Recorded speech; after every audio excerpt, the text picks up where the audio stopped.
কোটা সংস্কার ও সরকার পতন আন্দোলনের শহীদদের স্মরণে ১৪ সেপ্টেম্বর বঙ্গবন্ধু আন্তর্জাতিক সম্মেলন কেন্দ্রে একটি স্মরণ সভা অনুষ্ঠিত হবে।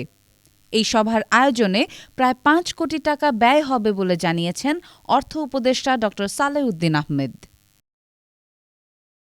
১০ সেপ্টেম্বর সচিবালয়ে ভারতীয় হাইকমিশনার প্রণয় ভার্মার সঙ্গে সৌজন্য সাক্ষাৎ শেষে ড.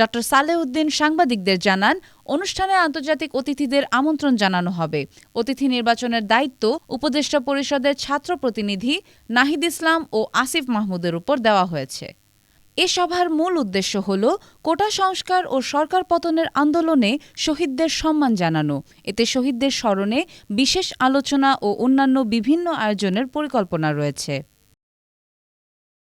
ভারতীয় হাইকমিশনারের সঙ্গে বৈঠকে বাংলাদেশের সঙ্গে ভারতের অর্থনৈতিক ও বাণিজ্যিক সম্পর্ক নিয়ে আলোচনা হয়। ড.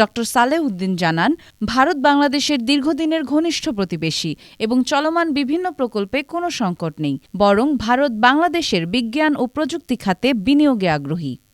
অর্থ উপদেষ্টা আরও বলেন, বাংলাদেশ বিনিয়োগের জন্য একটি সম্ভাবনাময় স্থান এবং ভারতীয় উদ্যোক্তাদের এখানে বিনিয়োগে উৎসাহিত করা হচ্ছে। ভারতীয় হাইকমিশনার প্রণয় ভার্মা জানান, ঢাকা দিল্লি একসঙ্গে আগের মতোই কাজ করে যাচ্ছে এবং কোনো প্রকল্প স্থগিত হয়নি।